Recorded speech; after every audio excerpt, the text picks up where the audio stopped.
안녕하세요. 사연에 빠지다의 DJ 민영입니다. 오늘도 두 가지 이야기 준비되어 있으니 끝까지 함께 해주시고요. 구독과 좋아요 버튼도 눌러주세요. 그럼 오늘의 이야기 함께 시작해 볼게요. 안녕하세요. 저는 70대 초반 할머니입니다. 인생 세옹지마 아니겠는가 하고 어떤 고난에도 담담하게 살아왔습니다. 쨍하고 저한테도 해가 뜰 날이 있겠지 싶었단 말입니다. 하지만 햇살은 고사하고 그냥 헛살았다는 생각이 드는데요. 어미니까 오직 자식을 위해 헌신하면 되는 줄 알고 한치 옆도 안 보고 살았죠. 그렇다고 자식 덕 보기 위해 살아온 것은 아닙니다. 그래도 제 어미 속을 털끝만큼이라도 알아주면 안 됩니까? 심리학과 교수라는 놈이 어미 마음도 이해 못했습니다. 한심하기 짝이 없더군요. 제 속으로 낳은 놈인데 내 마음을 그렇게 모르는 것이 허무했습니다. 제 마음 전체를 다 알아달라는 것도 아닌데 말이에요. 여러분 중에서도 저와 같은 경험이 있다면 지금이라도 늦지 않았습니다. 인생은 오직 나를 위해 살아갈 때 가치가 있네요. 자식놈 내 품을 떠나면 그만이니까요. 무슨 이야기를 이렇게 장황하게 풀어내나 싶을 겁니다. 평생을 노예처럼 시댁에 빌붙어 살았는데 자식이 그걸 이해 못해주니 답답해서 여기다 이렇게 이야기를 풀어봅니다. 저는 고등학교를 졸업하자마자 아버지가 운영하시는 매점에서 장사를 함께 했어요. 아버지 친구분이 신정동에서 서울 시내까지 가는 버스 운수회사를 운영하시던 터라 쉽게 매정을 얻게 되었습니다. 아버지도 제가 중학교 다닐 때까지 버스 운전을 하셨지만 사고가 나는 바람에 다리가 불구가 되셨죠. 그래서 더 이상 버스 운전을 하지 못하셨어요. 생계 고민에 빠져 있었는데 회사 사장님의 배려로 버스 직원들을 상대로 운영하는 매점을 하게 되었습니다. 제가 음식을 잘하기 때문이기도 했어요. 고등학교 갓 졸업한 여자애가 무슨 요리를 하나 싶겠지만 간장, 된장 담그는 거 빼고는 거의 다 해봤습니다. 어머니는 제가 어릴 때 돌아가셨죠. 그래서 9살 때부터 부엌에 들어가 밥을 했어요. 아버지는 재운도 마다하고 저와 남매 동생을 키우셨습니다. 혹시 계모 눈치 볼까 재혼은 생각도 안 하셨대요. 다행히 저희 삼남매는 아무 탈 없이 컸습니다. 게다가 남동생과 여동생은 공부도 참 잘했어요. 그게 아버지의 원동력이었죠. 아버지 일 나가시면 어린 동생들을 업어서 돌봤습니다. 학교 끝나면 빨래하고 밥하고 청소하는 일이 전부였습니다. 학교 후에 허겁지겁 집으로 돌아와 가사일을 하는 저를 보고 아버지는 미안하다며 눈시울을 붉히셨죠. 그래도 배워야 산다고 하셨기에 저도 고등학교까지 다녔고 동생들도 명문대에 외국 유학까지 갔습니다. 저도 졸라서 대학까지 가고 싶다고 유학도 가고 대학 교수 되고 싶다고 울고불고 하고 싶은 마음이 가득했습니다. 그래봤자 소용이 없으니 저는 조르지 못했어요. 버스 매점에서 일을 하니 중학교 초등학교만 나온 사람도 많았습니다. 저는 나름 고등학교를 나왔으니 그것마저 다행이라고 생각했습니다. 매점은 새벽부터 자정 전까지 열었는데 대부분 안내원이랑 버스 기사, 엔지니어 등이 이용했습니다. 저는 새벽 3시부터 국수 국물을 끓이기 시작했어요. 멸치랑 무랑 팥뿌리 등을 넣어 우려냈습니다. 저희가 국수를 말거나 주먹밥을 만들지 않으면 버스 회사 사람들은 밥을 먹지 못하기에 휴일이 없이 식사를 준비했습니다. 국밥이나 비빔밥도 팔기도 하니 버스 직원이 아닌 사람들도 가끔 사 먹으러 올 정도였어요. 다행히 회사도 운영이 잘 되어 버스는 자꾸 늘어났고 아버지와 저는 동생들 대학과 유학을 보낼 돈을 겨우 마련했습니다. 작은 방 한 칸으로 갖게 되니 아버지는 그제야 주변을 둘러보셨습니다. 너도 결혼해야지. 아비 옆에 있다가 처녀 귀신으로 늙어 죽을라. 아버지는 다 큰 처녀가 남정네들이 많은 버스 매점에서 일한다고 걱정이 많았습니다. 매점 사장이 아버지인 줄도 모르고 신입 버스 기사들이 저에게 추파를 던지다가 혼나는 경우가 많았습니다. 아버지의 걱정을 알았는지 버스 사장님이 주선해주신 선자리가 있었습니다. 과분한 자리가 들어왔어. 돈 걱정은 하나도 안 한다고 하더라고. 시부모님들도 좋고 남편값도 공부 많이 했대. 근처에서 타이어 공장을 운영한다는 집안으로 참한 여자를 찾는다고 했습니다. 그때는 그게 저에 대한 칭찬인 줄 알았습니다. 참한 여자라는 소리가 듣기 좋았습니다. 제가 그런 여자가 된다는 것도요. 하지만 지금은 그 소리가 말 잘 듣고 고분고분한 여자를 찾는다는 건지 이제 알았습니다. 어머니가 돈도 못 쓰고 산후병으로 돌아가신 터라 아버진 저라도 돈 걱정 없는 집으로 보내고 싶어 하셨어요. 남자도 대학까지 나오고 시어른들도 엘리트라며 아버진 좋아하셨죠. 사진을 보냈더니 선뜻 그쪽에서도 저를 마음에 든다고 했습니다. 저도 남자 사진을 보니 허우대가 멀쩡한 것이 싫지 않았습니다. 저보다 7살이 많았는데 왜 결혼하지 않았는지 궁금하긴 했습니다. 사장님께 물어보니 공부하느라 바빴다고 하는데 그걸 믿었지 뭡니까. 제 주제도 모르는 시집이었죠. 버스회사 사장은 아버지를 버스회사 동업자 정도로 소개해서 혼수도 이것저것 준비했지만 시댁 수준에 맞지는 않았어요. 하여간 최선을 다해 장만해서 시집을 가긴 했습니다. 아버지가 제가 어릴 때 해온 무역사업이 잘 되었다면 달라졌을까요? 어느 늦은 밤 얼큰하게 취한 아버지는 저한테 그동안 착하게 살아서 좋은 집에 시집가게 되었다고 다행이라고 우셨습니다. 몇 번의 만남 끝으로 저는 결혼을 했습니다. 돈이 많은 집안이라고 해서 결혼한 것만은 아니었습니다. 대학을 나온 고상한 엘리트 집안이 어떤 곳인지 궁금하기도 했고요. 쓸데없는 호기심이었지만 허우대 근사한 남자가 에스코트에서 커피도 사먹고 함박 스테이크도 썰어보니 저도 허영심이 들었던 모양입니다. 엄마 없이 동생들 돌보고 아버지 봉양 잘하면 끝에 가서 좋은 남자를 만나는구나 싶었습니다. 하지만 저의 결혼을 저주하듯 안 좋은 일이 신혼여행 중에 터지고 말았습니다. 경주 호텔로 가던 길이었어요. 한밤중이었는데 그날따라 비가 억수로 왔습니다. 결혼식이 끝나자 남편은 늦게까지 피로연을 여느라 술이 떡이 되었습니다. 운전기사가 차로 경주까지 데려다준다고 하지만 저는 비 오는 밤이 무서웠습니다. 오늘 말고 본가 가서 쉬고 내일 가자고 해도 남편은 무조건 오늘 신혼여행을 가야 한다고 소리까지 지르더라고요. 비가 오니 길을 헤맨 기사 때문에 산길로 들어가게 되었어요. 그때 숲 덤불 안에서 노루 같은 것이 튀어나와 차와 부딪혔습니다. 노루인지 고라니인지 아니면 사슴인지 알지는 못했습니다.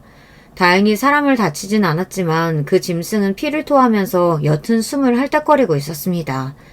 피투성이 된 여린 짐승을 보니 뭔가 섬뜩하더군요. 그제야 이상한 생각 하나가 머릿속에서 맴돌았어요. 돈 있는 집 아들이 왜 나랑 결혼하는 걸까? 이런 생각을 맞선 때 해야 하는데 신혼여행 중에 하게 된다뇨. 요새 말로 공주병이라고 그러나요? 아니면 너무 순진해서 사람을 잘 믿은 탓인 걸까요? 하긴 남자 손목 하나 잡아본 적 없는 쑥맥이 뭘 알겠습니까?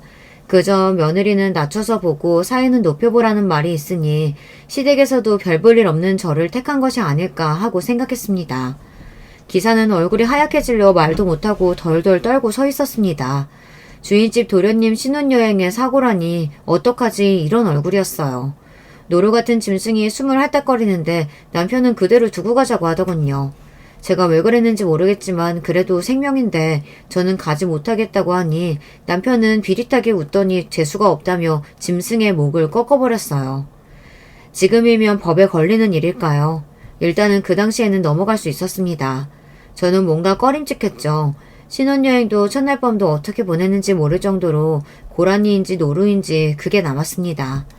결혼 생활은 1년 만에 끝나버렸습니다. 남편이 집을 나가버린 것이에요. 지금 생각하면 오래 버틴 것만 같습니다. 저는 결혼하고 1년 만에 아들을 낳았습니다. 어느새 남편은 집에 들어오지 않는 날이 많더군요. 시댁 어른들과 함께 살았기에 내색도 못했습니다. 그냥 안 들어오면 들어오지 않는구나 싶었습니다. 내연녀가 있는지는 까맣게 몰랐어요. 결혼 후부터, 아니 결혼 전부터 남편은 오래 동거까지 하던 여자가 있었다고 했습니다. 술집 출신의 여자라 시댁에서 반대했다고 해요. 그 여자를 떼어놓느라 저랑 결혼을 시켰던 모양입니다.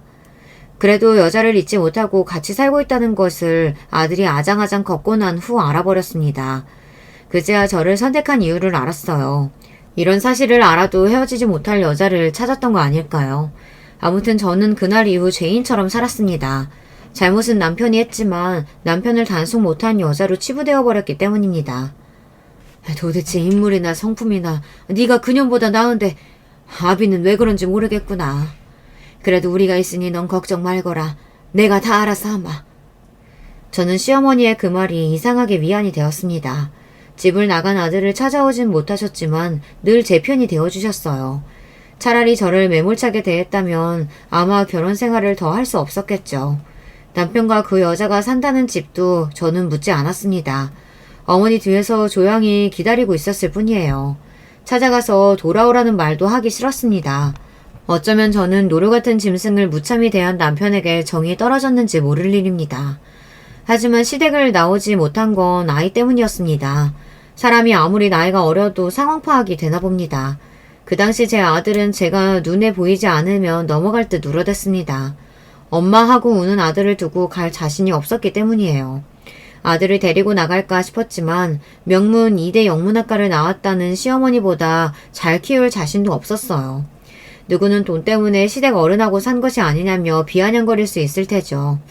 압이 없는 자식을 어찌 키워야 하나 난감했기 때문입니다. 저도 엄마가 없어봐서 압니다. 부모 누구라도 없으면 밥을 먹어도 배가 고팠습니다.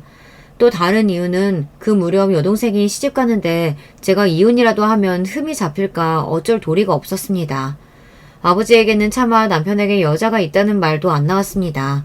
남동생도 미국에서 회사에 입사해서 자리를 잡았고 교사가 된 여동생도 은행원과 결혼을 했으니 아버진 여한이 없다고 하셨습니다. 오지 않은 남편을 기다리면서 나는 왜 이렇게 살아야 하나 싶어 정말 그 자리에서 죽고만 싶었습니다. 대를 이어주러 온 것도 아닌데 말이죠.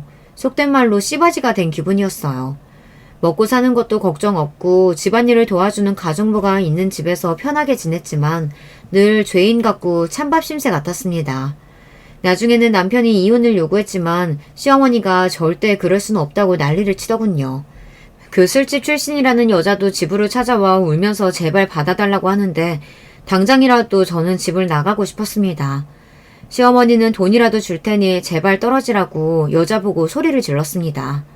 하지만 그 여자는 자신이 처음부터 남편과 살았으니 조강지처 아니냐고 달려들었습니다.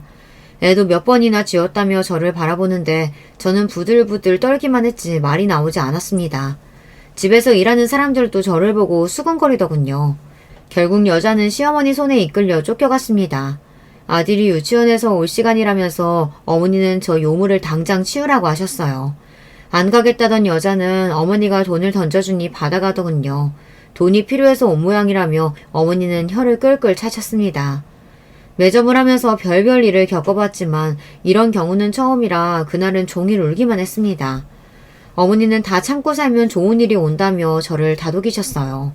그때까지는 어머니는 저에게 다정한 분이셨습니다. 그러다 덜컥 남편은 큰 병에 걸렸습니다. 간암이었어요. 자신이 늘 조강지처라며 큰소리치던 그 여자는 어느새 사라지고 없었습니다. 제가 1년간 수발을 들었지만 남편은 세상을 떠났습니다. 그게 제 나이 30이었습니다. 6년간의 결혼 생활이 대단원의 막을 내렸습니다. 5살 아들은 장례식장에서 우는 저를 달래주더군요. 아빠 없어도 제가 있으니 울지 말라고 하는데 저는 그 순간부터 아들의 손을 절대로 놓지 않겠다고 결심했습니다. 어쩌면 신혼여행 때 죽은 동물의 저주일까요? 재수없게라고 했던 남편의 말이 귓가에 맴돌았습니다. 남편을 보내고 49제를 지낸 후 시어머니가 저를 조용히 불러내셨습니다. 어찌할래? 친정으로 갈래? 아이는요, 어머님? 당연히 우리가 키우는 거지. 5살 아들 그걸 두고 어떻게 가겠습니까? 그때부터 저는 하루도 안 온 날이 없었습니다. 남편이 죽기 전에는 집으로 돌아오겠지 하는 막연한 기대가 있었던 모양이에요. 저와 연분이 없더라도 자식에게는 아버지가 아니겠어요. 시댁 어른들을 모시고 그 집에서 살자니 이상하게 가슴이 시리면서 밤마다 눈물이 마를 날이 없었습니다. 어느 날 아버지가 집으로 찾아오시며 집을 판돈이라며 통장을 바닥에 내려놓았습니다. 아버지는 동생이 있는 미국에 가서 새 출발을 하려며 돈을 주셨지만 자식을 두고 어딜 가겠냐고 저는 싫다고 고개를 저었습니다. 아버지도 재혼도 하지 않으시고 저희를 키우셨는데 아마 제 마음을 아셨는지 손만 꼭 잡고 말없이 앉아 계시더군요. 시어머니는 아들은 놓고 가면 언제든지 나갈 수 있다고 하셨어요. 재판에서 애를 데리고 나올 수 있다고 여동생이 그랬지만 아이한테 그런 상처까지 주고 싶지 않았어요. 지금 제 방에서 장난감을 갖고 잘 노는 아이를 데리고 어디 갈까 싶었습니다. 아버지 사랑을 받지 못해도 조부모님 사랑은 극진하니 그것마저 뺏고 싶지 않았습니다. 그때부터 저는 눈물을 삼키고 울지 않았습니다. 막상 아들이 죽고 난 뒤 어머니는 저를 단속하셨습니다. 외출도 마음대로 하지 못하게 하셨고 집안일을 시키셨어요. 자기 아들은 여자까지 밖에서 두고 그랬는데 저는 외부로 나가지 못했습니다. 혹시 제가 바람이라도 들면 제 아들이 빗나간다는 겁니다. 사내는 말이다. 자식이라도 엄마가 다른 남자 만나는 꼴 못 본다. 무슨 논리인지 모르겠지만 삼시세끼 해서 올려야 하는데 남자를 만나는 건 생각도 안 했습니다. 그럴 배짱이라도 있으면 제 인생이 어떻게 될지 몰랐을 거예요. 솔직히 남편 덕분에 남자에게 정이 뚝 떨어졌지만 어머니는 제가 시장에 가서 조금이라도 늦게 오면 벼락같이 소리를 지르셨습니다. 남편이 죽고 1년이 되자 어머니는 외출해서 어떤 한 사람을 만나고 오라고 하셨습니다. 미장원도 다녀오라고 하시고 새 옷도 사주셔서 입혀주셨는데 저는 심부름인 줄 알고 무작정 다녀왔습니다. 시내 커피숍에 들어가니 말쑥한 중년 남자가 저를 보고 손을 흔들었습니다. 아유, 안녕하세요. 사진보다 더 미인이세요. 말씀 많이 들었습니다. 네? 저는 집이 부산이에요. 아이는 없습니다만 연로한 어머님만 계시고 그래서 부산으로 내려가야 하는데 괜찮으시죠? 네? 저도 재혼 고민 많이 했는데 어르신이 참 얌전한 분이라고 하셨어요. 아이는 없다 보니 어머니가 자꾸만 손주가 보고 싶다고. 저는 부산에서 가방 공장을 운영하고 있습니다. 참, 명함이 어딨더라? 알고 보니 저를 시집 보내려는 시어머니의 작전이었습니다. 어떠냐? 그 남자 공장도 있고 사업체도 튼튼해. 예전에 여자가 노름해서 얌전하고 참한 여자를 찾는데 아이도 낳을 수 있고 이제 다 있고 새 출발해. 김 사장은 우리 아들하고 다르다. 여자 관계 깨끗하고 착실해. 미안한 마음도 있고 혹시 네가 갑자기 남자랑 눈이 맞아서 도망이라도 가면 그게 더 위험하다. 우리 손주한테는 엄마가 멀리 공부하러 갔다고 할게. 응? 솔직히 나는 네가 아무 놈이랑 눈 맞아서 우리 손주한테 해코질까 그게 더 무서워. 내가 혼수 다 해서 잘 보내줄게. 대신 우리 집 다신 오지 마라. 내 손자 앞에 다시 나타나지 마. 그게 조건이다. 저는 답을 하지 못했습니다. 어이가 없었습니다. 제 아이를 데리고 가지도 못하게 하면서 재혼이라뇨. 그리고 해코지요. 제 아들을 제 목숨만큼 사랑하는데 무슨 소린지. 저는 그때까지 시댁에서 큰 소리를 쳐본 적이 없었습니다. 아니요, 어머님. 싫습니다. 죽어도 싫습니다. 저는 제 아들하고 평생 살 거예요. 이 집에서 나가라고 하시면 아이 데리고 나가겠습니다. 저는 당장 방으로 달려가 아들을 꼭 껴안았습니다. 죽어도 아들을 포기하지 않겠다는 두 번째 결심이었어요. 7살이 되도록 제 품에서 키운 아이를 버리고 재혼할 만큼 남자에 미치지도 않았다고요. 그달 시어머니와 저는 아이를 안고 밤새 울었습니다. 그 이후에도 팔자 고치라는 말을 여러 번 들었지만 고개도 돌리지 않았습니다. 하지만 저라고 왜 안 외로웠겠습니까? 시어머니는 남편이 죽고 나자 본색을 드러냈습니다. 제가 죽어도 팔자 고치지 않겠다고 몇 번이나 다짐하니 다정히 대해주시기는커녕 엄하게 변하셨습니다. 예민하고 까다로운 성격 때문인지 깐깐하게 구시는데 제가 어머니의 비서가 되고 말았습니다. 미장원 갈 때도 목욕탕 갈 때도 어머니 동창 모임을 갈 때도 제가 꼭 모시고 갔습니다. 시집살이가 달리 시집살이겠습니까? 24시간 동안 어머니와 함께라니 숨이 막혔지만 어머니는 교육열이 남달랐습니다. 강남으로 집을 옮겨서는 학교로 학원으로 쫓아다니며 아들을 가르치셨습니다. 쉽게 말해서 저는 아들 밥상을 차리면 어머니는 시험지를 함께 채점하셨어요. 영어도 하시고 수학도 곧잘 푸셔서 아들이 중학교 졸업할 때까지 직접 가르치실 정도였습니다. 그러니 저는 어머니 수발을 들 수밖에 없었습니다. 아들이 전교 1등을 하기도 했으니 어머니의 교육법에 반기를 들 수도 없었습니다. 문제가 생기면 아들은 늘 어머니를 찾았습니다. 제 아들은 아버지가 없는 대신 어머니가 둘인 셈이었습니다. 소화가 잘 되는 음식으로 준비해. 자기 편해야 집중력이 좋아진다. 이를 도와주는 아주머니가 있어도 식사 준비는 저보고 하라고 하셨어요. 자식은 어미 밥을 먹고 학교에 가야 공부를 잘한다며 그 말도 일리는 있었습니다. 제가 새벽에 일어나면 어머니도 아들을 깨워 거실에서 책을 읽으셨습니다. 압력밥솥에서 김이 나오고 된장찌개에 생선, 나물 이렇게 영양소에 맞춰 식사가 나가면 아들은 그걸 먹고 학교에 갔습니다. 그 시간부터 저는 어머니와 온종일 집에 있었어요. 아들이 오기만 기다리면서 보냈죠. 점심도 차려야 하고 저녁도 새 반찬을 내어야 했습니다. 저한테 외부로 나갈 시간은 일요일에 성당에 한 번 나가는 일밖에 없었습니다. 어머니는 재혼 안 한다는 저의 선언 이후 철저하게 다른 남자와 한자리에도 있지 못하게 했습니다. 운전 연수도 여자 기사를 통해 받게 하고 그 이후 어머니를 태우고 저는 기사 노릇까지 했습니다. 새벽 4시면 가족이 모두 다 일어나 제가 해준 밥을 먹고 거실에 모여 책을 읽거나 공부를 했습니다. 말이 쉽지 독서실 같은 분위기였어요. 그렇다고 어머니가 매를 드신 것은 아니었습니다. 어르고 달래고 제 아들의 공부 사기를 높여주시더라고요. 고등학교 때부터는 고액 과외도 시켜주고 방학 때는 어학 연수까지 보내주셨습니다. 재력이 있으니 아들에게 아낌없이 해주셨습니다. 아들은 명문대에 합격도 하고 미국 아이리비그에 유학을 갔습니다. 제 동생들은 돈 걱정에 공부하고 싶은 대로 못했었는데 우리 아들은 마음껏 공부하니 저는 여한이 없었습니다. 마치 제가 공부를 한 것처럼 말이죠. 다들 저보고 아들 잘 키웠다고 부러워했습니다. 여기까지는 백조가 헤엄치는 모습을 호수 위에서 본 것과 같았습니다. 남들이 보기에는 아들이 공부도 잘하고 엇나가지도 않으니 부럽게 보일 수도 있어요. 백조가 호수를 헤엄칠 때 물 밖에서 우아해도 물 안에서 끊임없이 발로 헤엄치는 것처럼 우리 집이 그랬습니다. 시아버지도 여자가 있었습니다. 제 아들 훈육에 혹시 해가 될까 시아버지는 집에 못 들어오게 하셨다고 하더라고요. 사실 그 사실도 아이가 초등학교에 들어간 후 알게 되었습니다. 한국 여자도 아니고 외국 여자와 살림을 차리신 아버님, 저는 진짜 유전이면 어쩌나 전전긍긍했습니다. 그러다 건강에 이상이 생기니 집으로 돌아오셨습니다.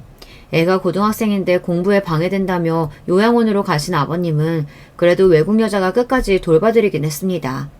그래서 가끔 시어머니가 히스테리를 부릴 때가 있었습니다. 밥에 냄새가 난다, 다시 해라, 속옷이 안 깨끗하다, 삶아서 빨아라, 새벽이든 오밤중이든 시키면 저는 다 했습니다. 남자들의 바람기가 있는 집안이니 더 아들 단속 단단히 해야 돼. 나도 하다가 실패했지만. 게다가 아들 단속까지 하라는데 단속은 어떻게 해야 하는지 모르겠지만 저는 무조건 아들을 사랑만 했습니다. 불면 꺼질라 진짜 지극정성으로 키웠습니다. 새벽밥을 아들 대학 들어갈 때까지 한 것도 모자라 미국으로 건너가서도 집도 치워주고 밥도 했습니다. 그게 엄마의 노릇이라고 믿었으니까요. 예전에 고3 때에는 날밤도 같이 새면서 아들 곁을 시어머니와 제가 지켰습니다. 졸리기도 하고 굳이 애 공부하는데 방해도 되니 어머니께 먼저 주무시라고 해도 막무가내였습니다. 어머니 그래도 공부는 스스로 해야 하니까 주무세요. 공부 알아서 하겠죠. 너는 명문대 안 나와서 모르겠지만 공부는 혼자 하는 게 아니다. 집안 전체가 하는 거지. 저한테 면박을 주실 때마다 대학 안 나온 것을 짚어서 이야기하셨습니다. 속상하고 화도 났죠. 사실이니 할 말이 없었습니다. 저는 아들 학교도 가본 적이 없었습니다. 다 어머니가 가셨죠. 저도 나름 책도 읽고 신문도 읽는데 아주 무식한 여자 취급하셨어요. 아들하고 영어로 대학까지 하시는 시어머니를 당할 재주는 없었습니다. 그래도 너 엄마 잘 모셔야 한다. 너 하나 바라보고 이렇게 사셔. 알았지? 이렇게 저를 챙겨주시긴 했지만 어린 아들이라도 집안의 서열을 짐작은 하고 있겠죠. 그래도 시어머니의 학벌 공격에도 참고 버틴 것은 저만 바라보는 아들 때문이었습니다. 초등학교 때는 제가 밖에서 늦게만 들어와도 아들은 저를 버리고 어디 가는 줄 알고 난리가 났습니다. 아버지도 없는 자식이 어미 어디 갈까 눈치를 보는데 정말 속상했죠. 그래서 시어머니와 저는 아들을 위해 죽을 만큼 최선을 다해 키웠습니다. 다행히 공부도 잘했고요. 하지만 시아버지가 요양원에서 오시는 날에는 어머니의 신경이 날카로워졌습니다. 그러다 아들이 중학교 졸업할 즈음 아버님이 돌아가셨습니다.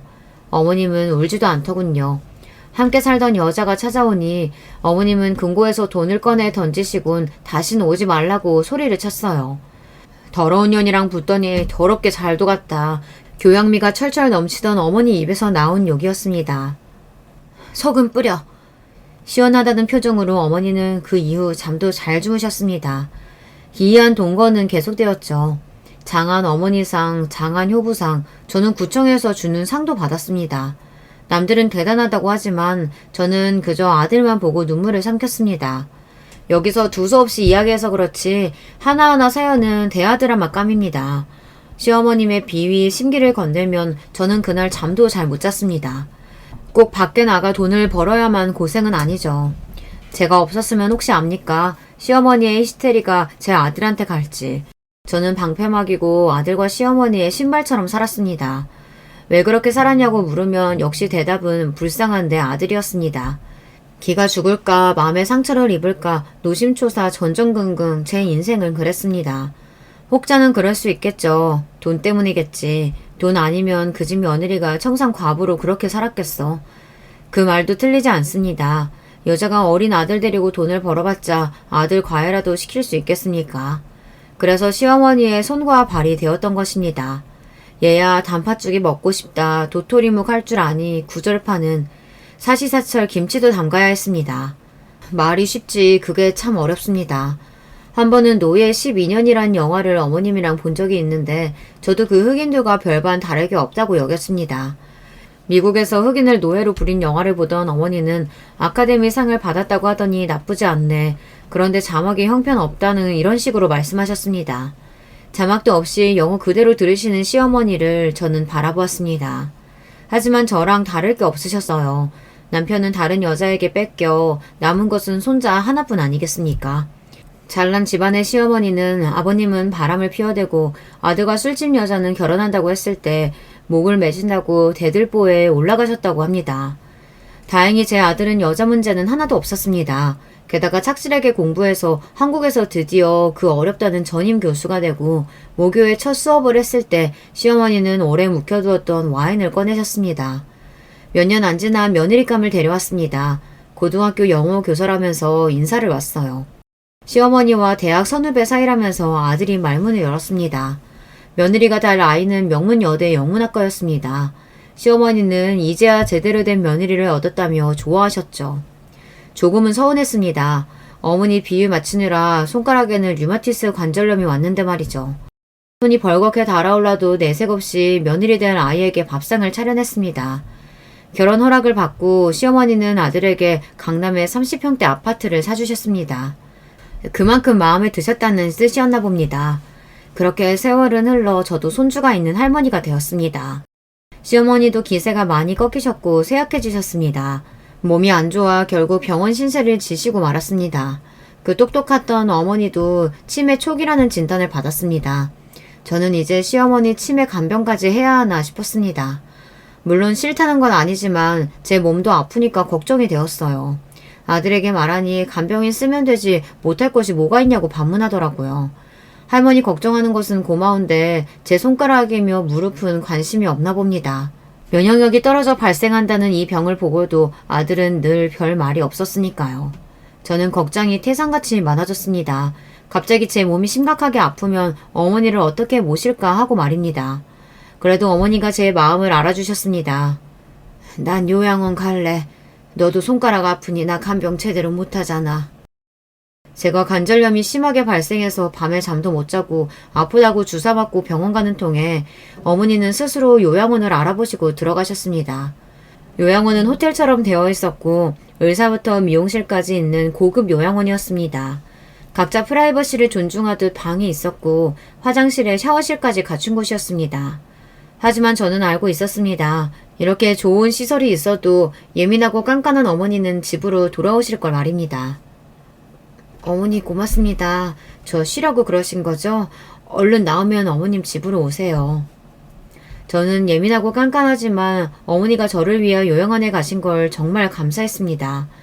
사람을 들어온 자리는 몰라도 나간 자리는 안다고 평생 저랑 살다가 갑자기 안 계시니 허전했습니다. 그렇다고 다시 오시라고 할 수도 없고 저는 아픈 손가락과 무릎을 하염없이 바라보았습니다. 사람이 아프니 혼자 있기가 싫었습니다. 상태가 조금이라도 좋아질 때 귀여운 손주의 재롱이 보고 싶었습니다. 그러던 중 아이를 데리고 한번 집에 방문하라고 며느리에게 전화를 걸어보았습니다. 그동안 아들에게는 전화했었지만 며느리에게는 저도 연락을 한 적이 없더군요. 아들을 통해서 다 전달되었고 시어머니 통해서도 의사소통이 되어서 그랬던 모양입니다. 어머니가 전화하시긴 해도 제가 며느리에게 처음으로 해본 경우였습니다. 딸 같은 며느리는 아니더라도 안부 전화는 할 수 있는 거 아닙니까? 시어머니가 계실 때는 전화도 오고 저한테 바꿔주고도 했는데 요양원에 들어가신 후에는 아무 소식이 없어 제가 직접 걸어보았습니다. 그런데 말입니다. 그날 저녁에 아들의 전화 한 통에 저의 억장이 무너졌습니다. 엄마, 며느리에게 전화하셨어요? 왜? 엄마가 뭐 한다고 해요? 애엄마 바쁜데. 집에 한번 오라고 한 전화야. 별말도 없었어. 그게 잘못된 거니? 아니 엄마, 그런 전화 저한테 하세요. 할머니도 안 그러시는데 엄마가 왜 그래요? 뭐? 할머니도 저한테 먼저 전화하시고 애엄마 바꾸라고 하세요. 근데 엄마가 단도직입적으로 애엄마한테 이래라 저래라 하면 어쩌시냐고요. 내가 지금껏 너 결혼해서 몇 년이 지나도 전화 한 통 한 적 없다. 그런데 이제 와서 한 번 했다고 이 난리가 맞아? 한 번이 두 번 되고 두 번이 계속 간섭하는 거라니까요. 절대로 전화하지 마세요. 그러면 저 인연 끊어요. 뭐라고? 뭘 끊어? 인연이요. 할머니가 그동안 다 해주실 때는 편했는데 아니 엄마가 왜 나서요? 아 제발 엄마가 나서지 마세요 좀. 엄마 요즘 며느리 엄마처럼 안 살아요. 아시죠? 우리 아들이 뭐라고 하는지 한국말인데도 이해가 되지 않았습니다. 광화문 사거리를 막고 물어볼까요? 그 전화 한 통이 그렇게 하지 말아야 할 일일까요? 며느리는 기분 나빴다고 칩시다. 도대체 아들의 말은 뭔가 말입니다. 앞에서도 말했지만 우리 아들은 심리학과 교수입니다. 심리학은 마음의 소리를 듣는 거 아닙니까? 전화를 왜 했는지 물어보지도 않고 무작정 하지 말라니 고작 그런 소리 하려고 십수년간 공부했는지 의문이었습니다. 저는 밥을 꼬박 세우고도 도저히 마음이 진정이 안 되기에 아들 집을 방문했습니다. 30평대에서 시어머니가 보태주셔서 더 큰 평수로 집을 옮겨놓고도 저를 한번 초대한 적이 없었어요. 그래도 괜찮았습니다. 둘 다 바쁘게 사니까요. 그런데 고작 전화 한 통에 남편에게 뭐라고 했길래 그럴지 싶었습니다. 좋은 아파트는 아시죠? 외부에서 대기하고 있다가 입주자가 나오거나 연락이 닿아야 집으로 들어갈 수 있습니다. 불편하긴 했지만 아파트 로비에서 기다리고 있는데 외출복을 차려입은 며느리가 1시간 만에 나왔습니다. 아들은 뭐 하는지 전화도 안 받고 말이죠. 내게 물어볼 말이 있어 왔다. 시간 있니? 어머님? 저 학교 가야 하고 애들은 어린이집 갔고 애 아범도 없어요. 뻔히 경비 직원이 시어머님이 오셨다고 연락했는데 놀라는 꼴이라니 애가 이렇게 예의가 없었나 싶었습니다. 아파트 로비에서 며느리랑 실랑이를 할 수도 없고 저는 발걸음을 돌렸습니다. 방학이라 한가한 줄 알았는데 다들 바쁜 모양이었어요. 전화해서 싫으냐고 로비에서 고래고래 소리를 질러서라도 물어보고 싶었지만 혼자 터덜터덜 집으로 돌아갔습니다. 제가 그래봤자 동네 참피한 일이죠. 아들이 어느 대학 교수인 거 다 아는데 말입니다. 그날 아들이 기어코 제 집을 찾아왔습니다. 제가 밥은 먹었니 하고 물어봐도 답도 없고 제 할 말만 풀어놓았습니다. 그렇다고 전화도 없이 오시면 어떡해요. 그거 하지 말라고 그렇게 이야기했는데도 말 못 알아들으세요? 엄마 무식하게 그러면 안 돼요. 해준 것도 없으면서. 뭐라고? 저는 귀를 의심했습니다. 아들의 속마음이 나오는 순간이었어요. 저는 늘 무식한 엄마였던 것입니다. 엄마가 며느리한테 해준 게 뭐가 있습니까? 결혼 반지도 할머니가 해주셨지. 집이며 자동차며 제 등록금 다 할머니가 주셨고 애 엄마 몸 풀렸을 때도 조리원 비용 1,000만 원 할머니가 주셨잖아요. 근데 엄마는 뭘 하셨냐고요. 정말 새끼 키워도 소용이 없네요. 저는 구부러진 제 손가락을 아들 얼굴에 들이밀었습니다. 예, 이걸 봐도 그 말이 나오니? 나 아프다고 해도 너 한 번이라도 들여다봤니? 혼자 잘 살자고 이렇게 된 줄 알아? 대학원에 박사까지 된 애가 그걸 몰라서 아무것도 한 것이 없다고 해? 그거야 다른 엄마들도 다 나이가 들면 다 그렇게 노화되고 퇴행하는 거지. 요즘은 며느리한테 1대1로 그러면 싫어해요. 저 좀 살려주세요. 힘들어 죽겠어요. 그러니까 애엄마가 할머니만 좋다고 하죠. 돈이 나오니까 그렇겠지 아니니 저는 그렇게 외치고 싶었습니다. 또 생각해보니 며느리한테 해준 것이 없네요. 시어머니가 알아서 하니 저는 늘 빠져 있었습니다.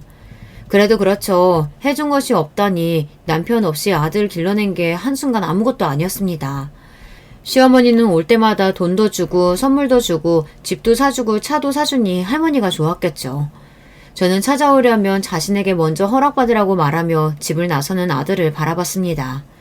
예전에 우리 집에서 일하던 가사 도우미 아줌마가 한 말이 떠올랐습니다. 남편이 잔소리하는 것은 그냥 싸우면 되는데 자식에게 싫은 소리 들으면 하늘이 무너지는 것 같다고 했던 말이었습니다. 저는 그때 남편도 없으니 싸울 일이 없다고 웃고 말았지만 이렇게 제 자식한테 싫은 소리를 들을 줄은 정말 생각도 못했습니다. 왜 이러고 살았나 싶었습니다. 팔자를 고쳤으면 이런 말을 안 들었을까요? 억울하고 원통해서 저는 밥도 안 먹고 누워만 있었습니다. 그때 요양원에서 어머니가 오늘 내일 하신다는 연락이 왔습니다. 저는 운전도 못하고 택시를 타고 서울 근교에 있는 요양원으로 향했습니다. 어머니에게 가는 길이 멀게만 느껴졌습니다. 오락가락 정신이 없는 통에도 어머니는 저를 알아보시더라고요. 왜 울어? 제가 운 것은 늘 귀신같이 알았던 어머니였기에 눈물 자국을 다 지워도 알아보시네요. 그냥요. 과부팔자인데 울지 웃겠어요? 어머니, 얼른 일어나세요. 과부 좋아하시네. 너만 과부냐? 이제 가야지. 살면 뭐하니. 다 주고 갈 테니까 어깨 피고 살아. 울지 좀 말고. 나 가면 네 팔자 완벽하게 펴는 거다. 저는 그 말을 이해하지 못했는데 시간이 지나자 그 말이 뭔지 알았습니다. 어머님의 그동안 비자금과 부동산 전부 모두 제 몫이 되었습니다.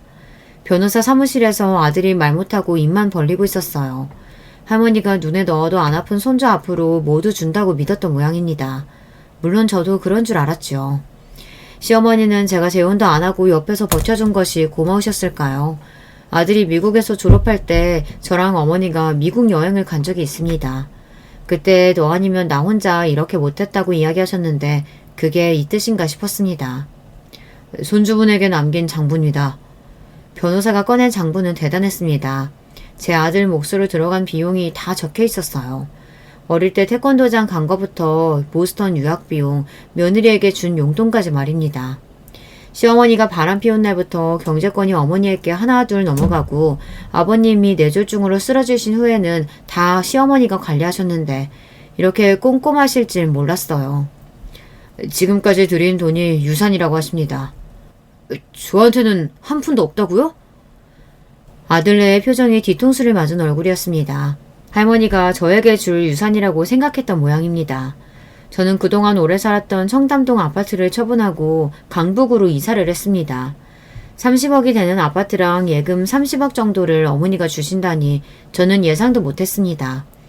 그날부터 며느리가 전화가 오더군요. 저는 받지 않았습니다. 뜨거운 맛을 보여주고 싶었어요. 돈 없다고 나 무시하던 며느리에게 통쾌한 복수를 할 기회가 오다니 그동안 시어머니께 죽도록 봉사한 것이 아깝지 않더라고요. 게다가 어머니 장례식에서 인연을 만나기도 했습니다. 인연이라고 하기엔 애매한 구석이 있긴 했지만 저에게는 잘된 일이니 인연이라고 하고 싶었어요. 그때 장례식장에서 못 보던 얼굴을 발견했습니다. 누군가 물어보니 남편과 정을 통했던 술집 여자의 남동생이라고 했습니다. 지금까지 어머니가 해마다 돈을 주셔서 누나 병원비에 보태 썼다며 감사하다고 인사를 했습니다. 아파요, 그 여자? 네, 오랫동안 아팠습니다. 여기 어르신이 돈 주셔서 병원비도 내고 저 학교도 다녔어요. 진짜 감사합니다. 사모님께는 면목이 없습니다. 그래도 많이 아파요. 죗값이가 보니다. 무슨 말을 그렇게 해요. 아픈 게 죄면 저는 무슨 죄인데요. 저는 붕대 감은 손가락을 보여주었습니다. 그 여자 딱 한 번 봤는데 솔직히 얼굴도 기억이 안 났습니다. 그때 돈 달라고 울고불고 매달린 것이 제 동생들 때문일까 싶기도 했습니다. 사모님, 저 한의원합니다. 한번 오세요. 보시고 싶습니다. 관절염은 꾸준하게 관리해야 되거든요. 누나가 저 때문에 술집에 나가고 사장님 만난 거 전 몰랐습니다. 부끄럽습니다. 죽일 놈이죠, 제가. 괜히 없는 살림에 공부한다고 하도 난리를 쳐서 요새 누나가 죽을 날 받아놓고 이야기해야 돼요. 제가 사죄드릴게요. 꼭 한번 오세요. 그렇게 장례식장에서 남편 내연녀의 남동생을 만났습니다. 누나랑 달리 인상이 선하게 생겼다는 생각이 들 정도였어요. 저는 아버지라도 있어 매점에 나갔는데 그 여자는 그런 선택을 했구나 싶었습니다. 혼자 사는 게 소원이라고 할 정도로 자유로워지고 싶었습니다. 저는 시어머니가 막상 가시니 그렇게 편할 줄 알았지만 이상하게 허전하더라고요. 여러분들은 어떨지 모르겠지만 저는 그 남동생의 한의원에 방문했습니다. 다른 병원도 다 가봤지만 알고 보니 그 남동생의 병원이 관절염 관리로 유명했습니다. 게다가 그 남동생은 남 같지 않았습니다. 미국에 있는 남동생 같다는 생각이 들 정도로 푸근했습니다. 이런저런 이야기를 할 정도로 내연녀의 남동생과 친해졌습니다. 그렇다고 남녀간의 감정이 있는 건 아니고요. 남동생은 독거노인을 위해 센터를 짓고 싶다는데 제 어머니가 남기신 돈이 생각났습니다. 남겨봤자 아들 며느리 수중에 들어갈 것이 뻔하니 저는 결단을 내려야겠다고 생각했습니다. 왜 이러세요, 사모님? 저 그 돈 못 받습니다. 사람이 염치가 있죠. 봉사하는 건데 무슨 염치요. 저는 그때 일이 잘 기억도 안 나요. 그래도 인두겁 쓰고 남의 남자 뺏는 건 안 되는 일이에요. 불쌍한 여자 이용하는 게 더 나빠요. 남의 남자라 예전에 죽은 남편이 제 남자가 맞았나요? 하긴 누군가 제 편이 되어주니 기분이 좋아졌습니다. 시어머니도 여자만 욕했는데 남편이 더 나쁘면 나빴죠. 왜 여자만 욕하는지 모르겠어요. 둘 다 나쁜 것이 맞습니다. 저는 이렇게 말을 받아쳤습니다. 내연녀의 남동생은 고맙게도 진료 끝나고 병원에서 천천히 물리치료 받으라고 합니다. 그러곤 차로 저를 집까지 데려다 줍니다. 감사하게도 말이에요. 진료비도 안 받겠다는 걸 제가 거부했더니 이렇게 모시고 가네요. 덕분에 병원도 수월하게 다니게 되었는데 하필 차에서 내릴 때 아들이 보았지 뭡니까. 할머니의 비자금이 엄마 손으로 들어갔으니 자주 찾아오더라고요. 제가 허튼 곳에 쓸까봐 노심초사한 모양입니다. 엄마, 요새 남자 만나? 그 장례식장 남자지? 그 남자 맞지? 하긴 장례식장에서 저는 그 한의사 내연녀의 남동생과 많은 이야기를 나누긴 했습니다. 저보다 5살이 어리긴 한데 아직 결혼 전이라는 말도 들었습니다. 중요한 건 그 한의사가 텔레비전에 나왔다는 겁니다. 독거노인을 위한 한의원 센터를 짓는다면서 말입니다. 그래서 안다고 하면서 아들이 저랑 무슨 사이인지 물어보고 난리가 났습니다. 그런데 그 꼴이 너무 보기 싫었습니다. 그 한의사 뭐야? 엄마랑 뭐 했어? 치료받았지 뭐하니? 엄마, 돈 냄새는 사기꾼이 진짜 잘 맡아. 그 남자 수상해. 우리 사귄다. 어쩔래? 네? 저는 이상한 거짓말을 하고 말았습니다. 아들이 펄펄 뛰는 것도 얄미웠고 돈 때문에 나를 무시했던 것도 혼내주고 싶었습니다. 그런 거짓말이 얼마나 효과가 있을지 모르겠지만 말이에요. 엄마 미쳤어요? 지금 와서 남자를 사귄다니? 못 사귈 것이 뭐 있어. 팔자도 고칠 거야. 안 돼요. 안 되긴 뭐가 안 돼. 할머니 비자금으로 센터 지을 거야. 그리고 나도 거기서 살 거고. 아들도 보려고 하진 않았지만 네 놈이 정말 그럴 줄 몰랐다. 전화 한 통에 인연을 끊어? 그래 끊어. 그때가 언젠데. 애 엄마도 반성하고 있어. 무식한 나랑 이야기가 되겠니? 이제 집에 가. 그 사람 온다고 했다. 너도 필요 없으니 나 이제 팔자 좀 피자. 너 같은 놈 때문에 좋은 자리 다 놓쳤어. 저는 아들을 매무차게 내쫓아버렸습니다. 아들의 표정은 경악 그 자체였습니다. 만약 어머니 비자금이 저한테 오지 않았다면 이놈이 이랬을까요? 며칠 후에는 며느리가 울면서 잘못했다고 하더라고요. 저는 우는 며느리를 밀쳐내고 집 밖으로 나왔습니다. 잘난 척 할 때는 언제고 이제와 뭘 잘못했다고 저러는 걸까요? 남편의 내연녀가 죽었다는 연락이 왔습니다. 물론 가지는 않았죠. 아프다고 해도 보지도 않았습니다. 솔직히 자기가 먼저라며 먼저니까 조강지처라고 저한테 눈을 동그랗게 뜨지만 않았어도 한번 가봤을지 모르겠지만 별로 내키지 않았습니다. 저는 한의원으로 찾아갔습니다. 아들 때문에 골치가 아파서 거짓말을 좀 했다고 말했습니다. 그 남동생은 껄껄하고 웃더라고요. 이미 전화가 왔어요. 사귀는 사이냐고. 제가 맞다고 했는데요. 네? 걔 공부도 많이 한 애가 왜 그럴까? 죄송해요. 그 정도 거짓말 할 수 있습니다. 제가 사모님한테 갚아드리는 겁니다. 관절염 다 낫게 해드릴게요. 그러니까 아들 버릇 고치려면 거짓말도 하세요. 어떻게 키운 아들인데. 그렇죠? 저는 그 말에 눈물이 흐르는 것을 간신히 참았습니다. 제가 아무리 손가락이 아프다고 해도 심드렁했던 아들의 얼굴이 아른거립니다. 솔직히 그 내연녀 동생한테 위로받을 줄은 정말 몰랐습니다만 아무튼 말이 통하는 친구를 만난 것 같아 기분은 좋았습니다. 저소득층 독거노인들이 거주하는 센터는 어머님 비자금으로도 어림이 없었습니다. 그래서 바자회를 열겠다고 하는 남동생 말에 저는 오랜만에 국수를 삶아볼까 싶었습니다. 예전에 실력을 발휘해야겠다면서요. 어머니 돌아가시고 마음 들 곳이 없었는데 봉사활동이라도 해야 하겠다 싶었습니다. 어머님 비자금 일부를 바자회비로 내놓았습니다. 아들이 어떻게 알았는지 발을 동동 구르고 난리였습니다. 아니 그걸 왜 줘요? 왜 줘? 돈 다 줬어요? 아니 줘. 너 여자 있냐? 네? 그게 무슨 소리예요? 그거 아니면 왜 돈 타령이야? 월급 나오겠다, 집 있겠다. 너 정도면 다 갖춘 거 아니야? 너 여자 있으면 이거 다 쓰고 죽을 거야. 너 절대 여자 안 돼. 유전이라도 안 돼. 알았어? 내가 살아있을 때 여자 문제 발생해봐. 너 죽고 나 주는 거다. 알겠어? 없어요. 애엄마 듣겠네. 할아버지랑 아버지 다 그런 거 몰라요, 애엄마. 그냥 돈이 막 나가니까 아깝잖아요. 돈이고 뭐고 너 하는 거 봐서 줄 거야. 잘하던지. 어릴 때도 때를 안 쓰던 것이 돈 없어질까 전전긍긍할까요. 아무튼 시어머니의 권력이 저한테 넘어온 것은 맞나 봐요. 아들과 며느리가 문지방이 닳듯 매일 찾아옵니다. 내연녀 남동생하고 사귀는 걸로 하니 결혼이라도 할까 노심초사 아들의 애간장을 녹이고 있습니다. 그래도 섭섭한 마음은 쉽게 가시질 않네요.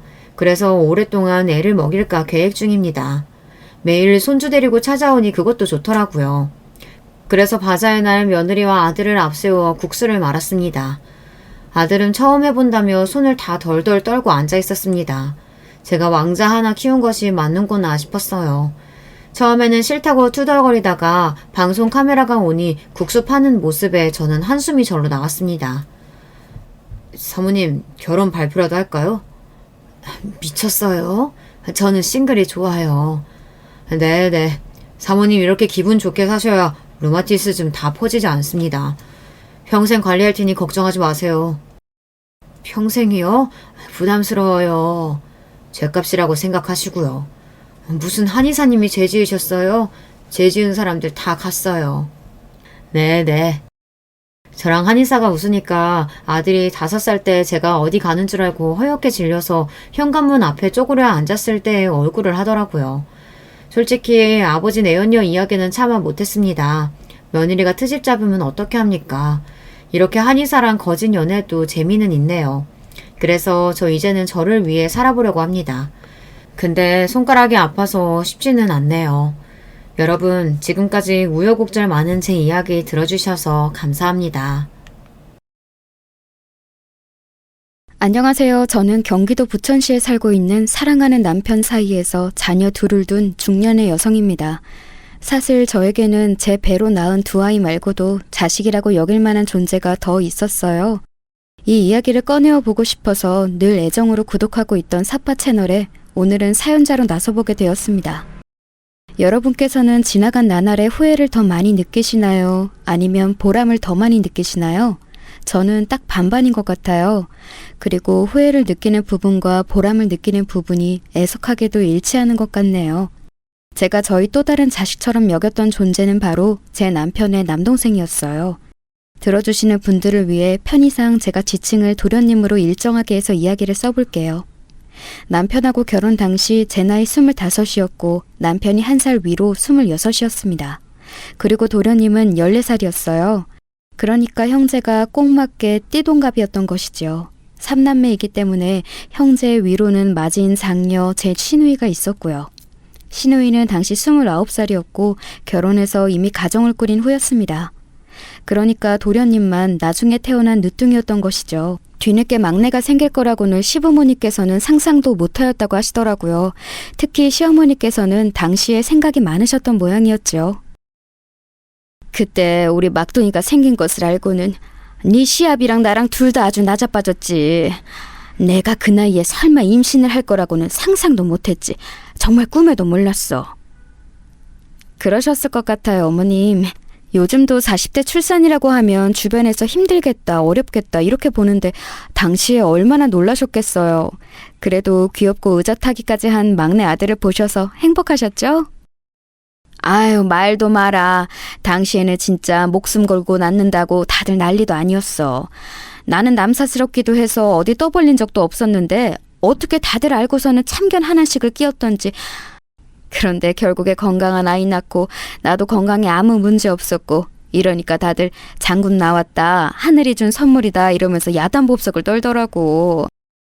우리 막둥이 가난하기 쪽에도 울고 보채는 법 없었고 자기 누나하고 형을 마치 부모처럼 따르면서 어찌나 말을 잘 들었는지 몰라. 그러니 하늘에서 작정하고 점지해준 아이가 아니었을 리 없어. 아직 어린 우리 막둥이에게 나나 네 시합이나 많이 해줄 게 없는 것 같아서 마음이 쓰린데. 네가 앞으로 우리 막둥이의 형수일 뿐만 아니라 때로는 정말 친누이처럼 그렇게 잘 봐줄 수 있겠니?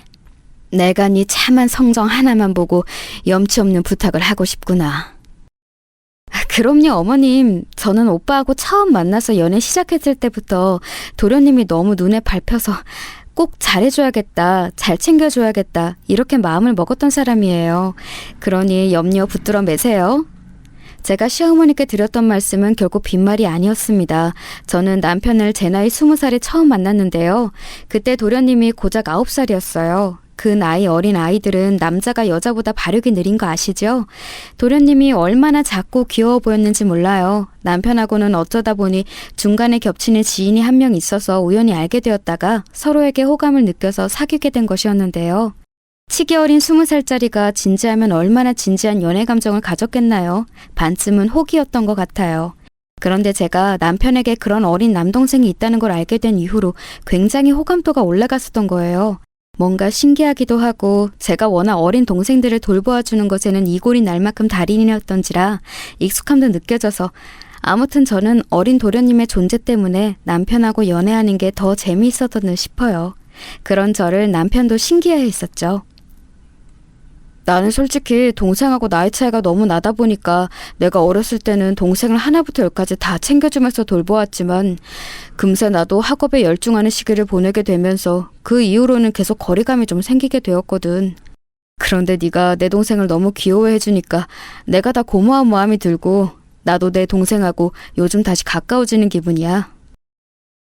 남자들끼리라서 조금 서먹함이 있었을 수도 있지. 근데 오빠, 나는 워낙 예전에 나보다 어린 사촌 동생들을 돌보는 생활을 오래 했기 때문에 어린 동생이 익숙하고 좋아. 그래서 남편은 갈수록 저를 엄청 좋아해 주었어요. 저라는 존재 덕분에 자기가 자기 가족하고 더 친밀하고 가까워지는 기분이 든다면서 말이죠. 그러나 안타깝게도 저와 남편은 도중에 이별을 겪고 말았습니다. 2가지 문제가 있었는데요. 첫 번째는 밝고 씩씩한 성격을 포방했던 것과는 달리 저는 내면의 우울함과 자격지심을 크게 달고 있었다는 점이었어요. 결코 평탄하지만은 않은 유년 시절을 보냈던 영향 같아요. 이런 부분이 연애 초반과는 다르게 교제 기간이 길어질수록 드러나게 되었고 남편은 이런 저의 면모를 보면서 생각하는 방식이 꼬여 있다며 감당하기 어려워했어요. 2번째는 그런 문제를 겪고 있는 와중에 남편이 군입대를 하게 되었던 것이었죠. 남편이 입대한 지 1년여가 지났을 때 휴가를 나왔는데 이때 저하고 대판 싸우게 되면서 이별을 맞이했습니다. 욱해서 크게 싸웠고 봉합이 어렵다 여겨서 헤어지게 되었지만 솔직히 아쉬웠어요. 저는 남편하고 사귀는 동안 비단 남편하고만 새로운 인간관계를 맺었던 게 아니라 그 가족들과도 안면을 트면서 종종 같이 식사를 하기도 했었거든요. 가족의 정 끈끈함에 제가 좀 목말라 하는 사람이었기 때문에 이 부분이 아쉬웠습니다. 남편하고 헤어지면서 이제 이런 관계도 끝이 난 거였으니까요. 나중에 듣기로는 남편은 또 남편대로 저랑 헤어지고 나서 이렇게 가정적인 여자는 또 없을 텐데 라는 생각이 들어서 곱씹을수록 아쉬웠다네요. 저희는 각자의 일상을 살아가다가 2년 반이 흐르고 나서야 다시 만나게 되었어요. 그리고 다시 사귀기로 했을 때 다짐했던 것이죠. 헤어졌다가 다시 만나기로 했으면 이제는 헤어지지 말고 끝까지 가자고 말이에요. 그때부터 저는 남편의 가족을 아예 은연중에서 저희 가족으로 여기기 시작했던 것 같아요. 저와 남편이 헤어져서 각자 살아가고 있던 사이에 시누이는 이미 결혼을 해버린 뒤였지만 도련님은 여전히도 한참 어린 동생이었습니다. 그런데 그간 달라진 점이 있었다면 도련님이 사춘기에 슬슬 접어들면서 약간의 방황을 시작하고 있었다는 점이에요. 원래 제가 아는 도련님은 또래에 비해서도 유독 온순하고 어른들을 잘 따르고 어떤 친구하고도 싸우지 않는 성격이었거든요. 시어머니의 말씀에서 비춰보듯 정말 하느님 점지해준 아이처럼 말썽 한번 크게 안 피우는 효자였습니다. 하지만 질 나쁜 친구들을 주변에 두게 되면서 영향을 좀 받은 모양이었어요. 이해는 가더라고요. 왜냐하면 그 나이의 청소년에게는 학교가 세상의 전부이니까요. 원래 험한 말이라고는 전혀 할 줄 몰랐던 도련님이었는데 참 달라져 있었더라고요. 저하고 남편하고 결혼 이야기를 처음 시작했을 때였는데 그걸 아신 시아버지께서 신이 나셨는지 이미 저희 2사람이 결혼하는 것으로 확정을 지으시고는 도련님에게 이런 당부를 하셨었지요. 이제 영선이가 우리 집안에 한 식구로 들어오겠다고 약속을 하였으니 우리 막둥이한테도 형수님이 정식으로 생기게 되었구나. 막둥아, 이제부터는 영선이 누나 하지 말고 제대로 격식 갖춰서 형수님이라고 부르는 거다. 알았지? 나도 앞으로는 영선이 하지 말고 며느라가야 이렇게 부르도록 해야겠다. 뭐라고요? 아빠, 저는 싫어요. 왜 형수님이라 불러야 돼요? 닭살이 돋다 못해서 토할 것 같다고요. 저는 그냥 누나라고 부를 거예요. 이 녀석아, 그게 네가 싫다고 해서 그걸로 그만이 문제인 줄 알아? 엄연히 정해진 게 있는 거야. 정해진 거 안 따르면 무슨 큰 문제라도 생겨요? 누나가 저한테 도련님이라고 부르는 상상만 해도 속이 울렁거리는데요? 둘이 괜히 결혼한다고 말을 해서 저한테 피해를 입히는 것 같으니까 둘이 결혼 안 했으면 좋겠어요. 우리 막둥이가 어쩌다가 이런 걸로 말대꾸나 찍찍 내뱉는 아들이 되었는지. 아이고 두야, 내가 골이 다 깨지려고 한다. 골이 깨질 것 같으면 그냥 깨지세요. 아빠랑 엄마는 왜 걸핏하면 아프다고 우는 소리를 하면서 그걸로 제 마음을 약하게 만들려고 하세요? 저는 근데 그런 거에 마음 안 약해져요. 오히려 나이 드실 대로 들어서 저를 낳으신 아빠 엄마의 안일함이 잘못으로 느껴질 뿐이에요. 뭐야? 안일함? 잘못? 막둥이 이 녀석이 날이 갈수록 왜 자꾸 엇나가려고 들어? 세상 천지에 이런 효자도 없을 것 같더니 왜 갑자기 이렇게 돼서 네 부모 가슴에 대못을 박느냐 이 말이야. 시아버지께서 기어이 뒷목까지 잡으시며 기함하실 때 저도 그 광경을 보며 경악하고 있었습니다. 제가 귀여워했던 그 도련님의 모습은 어느새 찾아보기 힘들었고 사춘기 반항심만 잔뜩 키운 상대하기 어려운 중학생의 면모만 남아있었으니까요. 알고 보니까 역시나 도련님이 중학교에 올라가서 새로 사귄 친구들이 아주 이상한 놈들이었더라고요. 친구 따라 강남 가는 격이었죠. 저는 이런 것도 전부 한때임을 잘 알고 있었기에 도련님의 비위를 그냥 맞춰주었어요. 얼굴 보며 용돈이나 잘 챙겨주면서 일절 간섭은 기피하지 않았고 도련님이라고 부르지도 않았죠. 그래서인지 도련님은 은근히 다시 저를 잘 따랐어요. 시부모님께서 물어보시는 것에는 툴툴거리며 대답을 잘 안 해도 제가 던지는 질문에는 곧잘 대답을 한다거나 이런 것을 보면 알 수 있었네요. 남편은 착하디 착했던 자기 어린 동생이 사춘기를 맞이해서 반항심을 발휘하는 것에 무척 속상해했고 그래서 자꾸 도련님만 보면 잔소리를 하면서 정신교육을 시키려고 들었습니다. 이런 판국이었으니 도련님의 마음이 저에게만 열린 건 어찌 보면 당연한 수순이었을지도 모르겠네요. 그런 와중에 저와 남편은 예상보다 훨씬 이르게 결혼을 하게 되었지요. 원래의 계획대로였다면 아마 1년이나 길게는 2년 후에 결혼식을 올렸을 거예요. 그러나 이르게 당겨져서 제 나이 25 그리고 남편 나이 26에 각각 기혼자가 되었던 겁니다. 급하게 올린 결혼식이었지만 화기애애했고 시종일관 행복했던 기억이 있네요. 웃음이 끊이지 않았던 행복이 가득했던 결혼식이기에 되려 마음이 아프기도 해서 제가 결혼 앨범이나 그때 찍은 비디오를 잘 보지는 않습니다. 그러나 애써 찾아보지 않아도 그때 가족들이 어떤 옷을 입고 어떤 표정으로 웃고 있었는지 제 눈에는 훤하지요. 도련님은 그날 귀엽고도 깔끔한 마치 교복 같은 정장을 갖춰 입고 있었는데 그건 신우이의 작품이었어요. 신우이의 친한 친구가 당시에 의상 제작 관련 일을 하고 있었거든요. 그래서 도련님의 그 정장을 맞춤으로 제작했었어요. 신우이는 그걸 두고두고 뿌듯해했었죠. 옳게. 그때 우리 막둥이 앞만 생각해도 정말 너무 늠름하면서도 깜찍하지 않았어? 머리도 뒤로 싹 넘겨가지고는 아주 연예인이 따로 없었다니까. 맞아요, 형님. 그 어떤 명품에서 나온 정장이라고 해도 그때 그걸 따라잡을 수는 없었어요. 벌써 한참 지난 옛날인데 지금 생각해도 너무 세련된 차림새였어요. 형님의 센스가 기가 막히셨죠. 내 센스는 그냥 한 스푼 가미한 정도였고 우리 막둥이의 옷걸이가 역할을 다 했던 거지. 내 동생이라서 하는 얘기가 아니라 우리 막둥이는 고운 심성뿐만 아니라 생긴 것도 어렸을 때부터 제법 번지르르 해서 봐줄만 했었어. 옳게도 인정하지? 우리 막둥이 어렸을 때도 생긴 게 엄청 똘망하고 귀여웠지. 그래 참 여러모로 괜찮았지. 우리 막둥이 뜯어볼수록 괜찮은 인물이었어. 그래서 신우이와 함께 저는 그때를 회상하기도 했었죠. 신우이는 결혼을 한 뒤 아주 먼 지역으로 가서 살았기 때문에 아주 미묘한 애틋함과 애절함이 더욱 어린 막둥이 동생에게 있었던 걸지도 모르겠습니다. 집안 사람들끼리 나중에 이런 소리를 했었어요. 신우이가 결혼으로 인해 아주 먼 곳에서 살게 되었던 것부터 사실 정해진 운명의 수레바퀴를 아니었을까 하는 소리였지요. 왜냐하면 시아버지께서 벌초를 가셨다가 크게 다치시는 안타까운 사고가 일어나고 말았는데, 만약 맞이인 신우이가 근처에 살았다면 시아버지의 간병을 자처하고 나섰을지도 모르니까요. 혼비백산하신 시어머니를 어르고 달래는 역할도 해냈을지 모를 일이고요. 내가 사실은 요 며칠 전부터 꿈자리가 영 사나웠는데, 그래서 벌초 간다는 게 불길하게 여겨졌는데, 되려 입 밖에 내면 그게 진짜로 불길한 것을 불러올까봐 입을 닫고 있었었지. 그게 내 잘못인 거야. 내가 말을 하지 않아서 이런 큰 사고가 났으니 이걸 어쩌면 좋아? 어머님, 자꾸 자책하지 마세요. 일어나는 일은 어떻게든 일어나기 마련이라고 하잖아요. 그리고 일어난 일은 이미 일어났으니 바꿀 수도 없는 것이고요. 입원하신 아버님보다도 어머니께서 더 식사를 안 하시면 어떡해요. 뭐라도 좀 드시고 맑은 기운을 찾으세요. 제가 미력 하나마나 시어머니를 진정시키려고 했네요.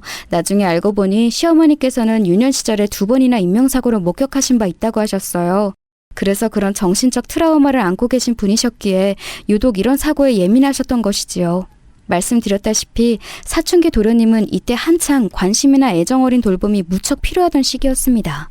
그런 때에 시아버지께서 크게 다치셨고 시어머니께서는 심신이 미약해지셨으며 간호에 매달리게 되셨으니 집안의 어린 눅둥이 자식은 약간 방치되는 분위기였어요. 아무래도 나이가 있으신 시부모님 2분이 감당하시기에는 중학생 아들의 방황이 너무 거칠게 느껴졌을 테고요. 그때 제가 한 가지 결심을 하게 되었습니다. 몇 날 며칠을 고민하다가 내린 결정이었는데 남편이 난리가 났어요. 그건 아닌 것 같아. 당신이 이렇게 쉽게 자신만만하게 결정을 내릴 문제가 아니야. 제발 다시 생각해. 여보, 다른 식구들 앞에서는 그렇게 못 굴겠지만 내 앞에서만큼은 한 번쯤 솔직해줘봐. 여보야말로 나이 차이 많이 나는 어린 동생 직접 돌봐주고 싶다고 생각하고 있지? 그런데 매일 바쁜 회사 다니는 사람이니까 결국 아내인 내가 감당해야 될 몫이 되어버릴 테니까 나한테 미안해서 여태까지 그 소리를 입 밖에 못 내본 거잖아? 아니야? 내가 착각한 거라면 그렇다고 말을 해주든가. 다른 사람은 다 속여도 당신은 못 속이나 보다. 그래, 나 솔직히 내 동생 우리 집에서 같이 살았으면 좋겠다고 생각했어. 이제 부모님이 살뜰히 보살펴 주시기에는 무리라고 판단했으니까. 우리 집안 막둥이 엇나가지 않게 사랑으로 잘 보듬어주고 싶은 욕심도 있어. 그런데 당신 말대로 이게 당신의 몫이 되어버릴 게 뻔하니까. 그리고 내가 당신보다 여러모로 그런 면에서 부족한 사람이니까 차마 이런 욕심이 있다고 말을 할 수가 없었던 거야. 욕심은 어디까지나 욕심일 뿐 나는 당신이 그 어떤 배려나 희생을 해주지 않아도 된다고 생각해. 지금 당신 몸 상태부터 봐야지. 가만히 있어도 힘들 판국에 어떻게 어린 시동생까지 거두려고 들어? 안 될 일이야. 남편이 연신 한숨을 내쉬면서 고개를 저어댔지요. 남편 나이 26, 제 나이 25. 그 당시로 봐도 주변에서 일찍 결혼한다고 보았던 저희 부부였는데 그 이유는 사실 혼전 임신 때문이었습니다. 제 뱃속에는 아기가 있었어요. 그리고 저는 무탈이 보냈던 임신 초기를 지나자마자 갑자기 급격한 컨디션 난조를 겪는 임산부가 되었지요. 몸이 잘 붓는 건 예사였고 입덧을 특이하게 하였으며 확 졸음이 쏟아지는 기면증과 결코 잠에 들지 않는 불면증을 오갔습니다. 그렇기에 남편이 고개를 가로주었던 거예요. 하지만 저는 멀리 사는 데다가 도저히 이쪽 상황을 살펴줄 처지가 아닌 시누이를 대신한다는 마음도 아니었고 시부모님께 효도한다는 마음도 아니었으며 남편을 위해 제가 희생하겠다는 마음도 아니었습니다. 임신한 몸으로도 어린 시동생을 거두고자 했던 그 마음은 순전히 제 자신에게서 우러나온 진심이었어요. 이상하게 내 어린 시절과 겹쳐 보이는 건 어째서일까? 나만이 가지고 있었던, 남들은 몰랐던, 우울하고 정서적으로 예민하고 그랬던 내 예전 기질들이 떠올라. 저는 사실 도련님을 보면서 제 과거의 일부분을 겹쳐보고 있었습니다. 제가 20살 어린 나이부터 남편에게 의지를 하였던 것은 고단한 유년 시절을 보냈기 때문이었죠. 친정 부모님께서는 제가 어릴 때 이혼을 하셨어요. 다름 아닌 친정 아빠의 바람 때문이었습니다. 어렸을 적에 저는 이해를 하지 못했던 것 같아요. 왜 이혼이라는 걸 하신 건지. 그 이후에도 친정아빠는 저에게 종종 연락을 해오셨고 생일을 챙겨주셨기 때문에 두 분의 사이가 나쁜 것이 저와의 관계는 상관없는 게 아닌가 하는 의문까지 여러 생각이 겹쳐 있었죠. 그런데 친정 엄마의 마음이 병들어 있었어요. 바람을 피운 건 그 인간이고 잘못을 저지른 건 그 인간인데 나는 그 꼬라지가 역겹고 보기 싫어서 이혼을 한 것뿐인데 내가 왜 손해를 본 느낌일까? 내가 왜 이혼을 당한 기분이고 그 인간은 멀쩡히 잘 살고 있을까? 영선아, 우리 딸은 늘 내 편이지? 내가 더 좋지? 우리 영선이도 아빠만 잘못이 있고 엄마는 잘못이 없다고 생각하지? 엄마, 어제도 엊그제도 똑같이 그렇게 물어보셨잖아요. 저는 엄마의 잘못이 없다고 생각해요. 진짜예요. 그러니까 그만 물어보세요. 정말이야? 진심이야? 그런데 왜 아빠가 준 목걸이를 하고 다녀? 너 사실은 아빠 편이지. 그 인간하고 한패거리지? 어느 순간부터 친정 엄마께서는 정신이 완전히 무너지는 증상을 오락가락 겪으셨고 그럴 때마다 저는 무서운 추궁에 시달리며 얻어맞기도 했습니다. 저는 친정 아빠께 가고 싶었으나 그렇게 되면 친정 엄마께서 절망하실까봐 차마 그런 속내를 꺼내 보이지도 못했어요. 저는 그런 아이였어요. 그리고 친정 엄마께서는 절대 이혼을 당한 게 아니라 당당하게 바람난 남편을 버린 입장이라는 것임을 주장하고 싶어 하시면서 친인척들과 가까운 지인들에게 입버릇처럼 도울 일 있으면 말해라, 나는 여유 있다, 이런 식으로 말씀을 하기 시작하셨습니다. 그러다가 큰이모께서 정말로 친정엄마께 당신의 애들 좀 맡아달라고 하셨고 저는 제 사촌 동생들을 돌보면서 지내야 했어요. 실상 친정엄마께서 집에서 하시는 일은 없었고 전부 다 어린 제가 하기 시작한 지 오래였으니까요. 저는 한창 부모의 관심과 애정을 받아야 할 시기에 되려 저보다 어린 사촌 동생들을 돌보며 온갖 집안일을 다 해냈던 거예요. 들장미 소녀 캔디도 저보다 씩씩하지 못했을 겁니다. 정말 힘들고 고된 날들이었는데 속은 나날이 문드러졌는데 점차 오히려 저는 그런 말을 입 밖으로 못 내는 아이로 성장하게 되었어요. 마치 착하게 굴어야 한다는 강박에 시달리는 착한 아이 증후군에 걸린 환자처럼 말이죠. 친정엄마를 힘들게 만들면 안 된다고 생각했어요. 그러면 저는 친정아빠처럼 잘못을 저지른 사람이 되는 거라고 여겼거든요. 그런 나날을 버티며 성장한 저는 내면의 깊은 우울의 바다를 감추고 있는 사람이었는데 이상하게 저는 도련님에게서 저를 겹쳐보았어요. 신기한 일이지요. 저하고 도련님은 환경이 달랐으니까요. 하지만 본능적으로 도련님에게는 아무도 모르는 자기만의 우울이 있다는 것을 저는 알았습니다. 동료이기에 감지해낼 수 있었던 것 같아요. 도련님은 금세 저희 집에서 사는 일상에 적응을 하셨어요. 솔직히 그전보다 훨씬 편해 보이는 얼굴이었습니다. 아마 제가 자기의 마음을 잘 알아주기 때문에 그것을 눈치채고 도련님도 편하게 마음을 먹기로 한 듯 싶었네요. 저는 무사히 첫째 딸을 출산하였는데 도련님이 정말로 저희 딸을 잘 챙기며 잘해주었어요. 나이 차이 많이 나는 남매라면 저도 해당되니까요. 뭔가 익숙한 그림이에요. 진짜 제 친여동생처럼 느껴지는데 그러면 안 되는 거겠죠? 저는 저희 딸을 귀여워해주는 도련님이 참 귀여웠네요. 저는 도련님을 어느새 내 큰아들이다 이렇게 생각하며 살뜰히 돌보고 있었기에 딸이랑은 둘이서 남매가 되어도 상관없다고 생각했어요. 제 생각을 읽은 도련님은 그 후로 저희 딸이랑 더욱 재미있게 잘 지냈죠. 도련님은 세심하고 예민하고 또한 섬세한 사람이었어요. 남자로서는 드문 유형인데 도련님은 이성적이기보다는 감성적이었습니다. 그래서 힘들어할 때도 있었지만 제가 그 곁에서 잘 살펴봐 주었어요. 저 같은 사람만이 이해해줄 수 있는 공감대가 있었죠. 도련님은 대학 졸업을 하고 나서야 독립을 했습니다. 제가 10년 넘게 데리고 있었던 거네요. 시원섭섭했고 도련님이 멋진 사회인으로 잘 살길 기도했어요. 사는 곳이 멀어져서 전처럼 자주 볼 수는 없었죠. 저도 애들 입시 문제로 너무 바빠져서 도련님에게 신경을 잘 못 쓰게 되었어요. 그러던 사이 도련님은 결혼할 여자가 생겼다고 하더니 냉큼 결혼해버렸습니다.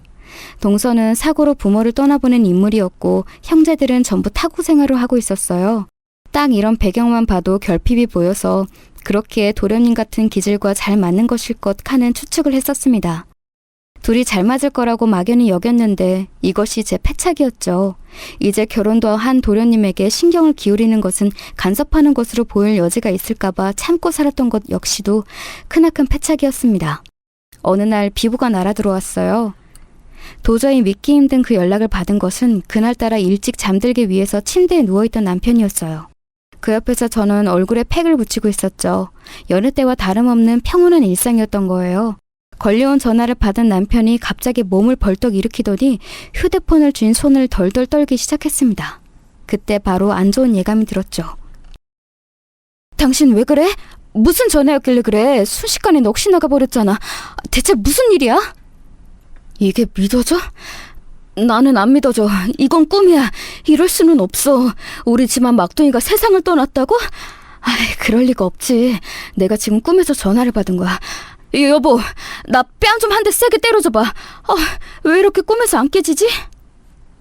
남편은 완전히 넋이 나가서는 횡성수술해댔어요. 그런 모습은 처음 보는 것이었죠. 그래서 저는 내용을 순간적으로 흘려들었다가 곱씹어 보고서는 경악했습니다. 심장이 미친 듯이 뛰더군요. 저희 둘 다 제정신이 아니었어요. 아닐 거라면서 계속 머리를 흔들었고 현실을 부정했습니다. 그런데 어느새인가 저희 둘 다 몸을 덜덜 떨면서도 옷을 찾아 입고 휴대폰과 지갑을 챙겨서 주차장으로 달려가고 있었어요. 운전대를 잡은 남편이 자기 뺨을 스스로 3번 내리천 후에 차를 출발했습니다. 병원으로 도착할 때까지 저희는 단 한마디도 나누지 않았고 도착한 곳에서 싸늘한 주검이 되어있는 도련님을 보고 나서야 입을 떼었어요. 말은 아니었고 울음이었죠. 정신이 나간 사람들처럼 오열했습니다. 도련님은 명백하게 스스로 생을 마감한 경우였기 때문에 모두가 믿을 수 없어 했죠. 연로하신 시부모님께서는 그 자리에서 쓰러지셨어요. 가뜩이나 건강 상태가 좋지 않으셨던 시아버지께서는 아예 의식을 잃어서 응급처치를 받으셨고요. 이틀을 못 깨어나셨습니다. 시어머니께서는 극심한 충격으로 잠시 앞이 안 보이셨어요. 그리고 몇 주간 말씀을 아예 못하시는 실어증 증세를 보이셨습니다. 시누이는 잠잠히 울었는데 제 눈에는 그 눈물이 피눈물로 보였습니다. 애써 이성을 유지하려고 안간힘을 쓰는 것 같아 보였어요. 제가 제정신이 아니라서 그때 남편을 살피지 못하고 있었는데 남편이 슬픔의 고통에 몸부림치면서 벽에 머리를 찧어댔고 그걸 본 시누이가 다행히 바로 저지를 했더라고요. 안 그러면 남편이 크게 다칠 뻔했죠. 온 가족이 비통함에 잠겨있을 때 제가 시누이의 손을 잡고 엉엉 울었어요. 남편이 스스로를 해하고 있다는 걸 말려줘서 고마웠고 동생을 잃은 슬픔이 가늠되지 않아서 애처로웠고 제가 마치 제 핏줄이라도 되는 것 마냥 돌보았던 도련님이 한순간에 세상을 떠난 것에 대한 이 미칠 것 같은 허무함을 함께 나누고 싶다는 마음이었죠. 시누이가 제 손을 맞잡으면서 그러더라고요. 우리 막둥이가 입고 있었던 바지 주머니에서 손바닥만한 작은 종이가 나왔는데 올케는 정신없어서 아직 못 봤지? 그건 유서였어. 유서요? 대체 뭐라고 쓰여 있었어요? 유서라니, 이런 엄중한 때에 동서는 왜 아직도 코빼기도 안 비치는 걸까요? 경황이 없어서 동서를 놓치고 있었어요. 세상에, 동서도 같이 봐야 할 텐데요. 아니야, 올케. 우리 막둥이는 뻔뻔한 불륜으로 사람의 영혼을 갈기갈기 찢어놓은 극악무도한 연놈들을 지옥 가게 해달라. 그걸 위해서라면 먼저 지옥에 가 있겠다. 이런 내용의 유서를 남기고 떠났어. 그게 무슨 말씀이세요? 형님, 그러면 동서가 바람을 피웠다는 말인가요? 한꺼번에 너무 많은 일들을 받아들이기는 머리가 터질 것 같았어요. 아직 도련님의 영원한 부재도 제대로 실감이 안 난 상태였기 때문에 동서의 불륜까지 받아들이기란 어려웠지만 저는 시누이의 표정을 보며 입을 다물어 버렸습니다. 시누이는 지금까지 제가 본 적 없던 마치 세상의 모든 얼음을 모아서 조각으로 빚은 것 같은 싸늘한 얼굴을 하고 있었어요. 제가 정신없이 슬퍼하는 와중에 시누이는 유서를 곱씹으며 이미 판단을 마쳤고 결단까지 내린 후였던 거예요. 나는 이제 안 울 거야. 우리 막둥이의 원한을 갚지도 못했는데 우는 것은 나 스스로가 용납이 안 돼. 올케가 살싱성인하며 우리 막둥이를 잘 돌봐줬었으니 이제는 친누나인 나의 차례야. 내가 우리 막둥이의 마지막 가는 길을 돌봐줄 거야. 한 줌의 미련도 남지 않도록 처절하게 그 연놈들을 내가 밟아주겠어. 형님, 솔직히 말씀드리면 제가 아직 상황 파악이 안 되었지만 그럼에도 함께하고 싶어요. 저도 끼워주세요. 감히 기회하디 귀한 목숨을 저버리게 만든 그 염놈들이라는 짐승들, 저도 같이 처단하고 싶어요. 저는 눈물을 닦으며 어느새 이를 갈고 있었습니다. 도련님이 억울하게 비통한 심정으로 세상을 등졌다는 것을 알게 된 이상 간악하게 뒤통수를 친 동서는 물론이고 그 상간남이라는 작자까지 끝장을 내고 싶어졌어요. 동서는 끝내 연락 두절 상태로 도련님의 장례식장에 나타나지 않았습니다. 아주 미친 또라이였죠. 동서가 모습을 드러내지 않자 모두가 의아하게 생각했어요. 그리고 도련님의 유서가 정식으로 공개가 되었을 때 모두가 분노하였습니다. 당장에 그 년놈들을 없애버려야 한다며 다들 난리였죠. 그럴 때 신우이는 평정을 찾으며 하나씩 접근해야 한다는 것을 강조했습니다. 그 말대로였어요. 일단 동서쪽을 확인해야 움직이든 말든 할 수 있었으니까요. 저와 신우이는 모든 일상을 뒤로한 채 그 일에 매달리기로 했습니다. 남편의 전폭적인 지지가 있었죠. 도련님이 세상을 등진 것은 자택의 안방이었습니다. 그리고 최초 발견자이자 신고자는 근방의 남자 부동산 사장님이셨어요. 그 집이 얼마 전 매물로 나와 있었기 때문에 손님들에게 보여주실 집 내부 사진을 추가로 찍으려고 방문하셨다가 광경을 보신 거였죠. 저는 신우이와 함께 그 부동산 사장님을 찾아뵈었다가 뜻밖의 이야기들을 쭉 들을 수 있었어요. 그 집이 전세 대출로 신혼부부들이 쭉 살던 집이고 인기가 좋아서 나는 그런 집을 왜 내놓나 싶었어요. 2년 만기가 다가오고 있어서 집을 내놓는다고 하기에는 뭔가 석연치 않은 점이 있었죠. 일단 여자분이 집을 내놓는다고 저를 처음에 찾아오셔서 제가 집 내부를 보러 갔었는데 그러면서 마주친 남자분이 아주 금시초문이라는 반응을 보이셨거든요. 그러면 동서가 독단으로 집을 내놓았다는 건가요? 아니, 이런 황당한 경우를 다 보았나. 어이가 없어서 반문한 저에게 부동산 사장님께서는 당신이 보고 들은 바를 알려주셨습니다. 동네에 터줏대감이신 만큼 여러 가지 정보들을 수집하신 모양이었죠. 동서가 상강남을 집으로 끌어들여서 대범하게 부부 침대에서 놀아놨고 그 광경을 도련님이 보셔서 부부싸움이 크게 나는 바람에 이웃집에서 그 상황을 알았었다네요. 그리고 도련님은 늦은 저녁이나 주말에 혼자 동네 카페에서 한참 노트에 필기를 하는 습관이 있어서 지나가다가 부동산 사장님께서 여러 번 그 모습을 보셨다고 했어요. 저와 신우이는 그 말을 듣고 도련님의 모든 노트들을 살펴보았습니다. 그리고 일기장을 발견할 수 있었죠. 도련님은 꼬박 일기를 써왔던 것이었어요. 천천히 읽어가면서 저와 신우이는 가슴이 미어졌습니다. 도련님은 동서에게 무릎을 꿇고 빈 적도 있었으며 대체 자기가 뭘 잘못했냐가 물었다가 네가 부족해서 내가 바람을 피우는 것이라는 동서의 답을 듣고 절망한 적도 있었습니다.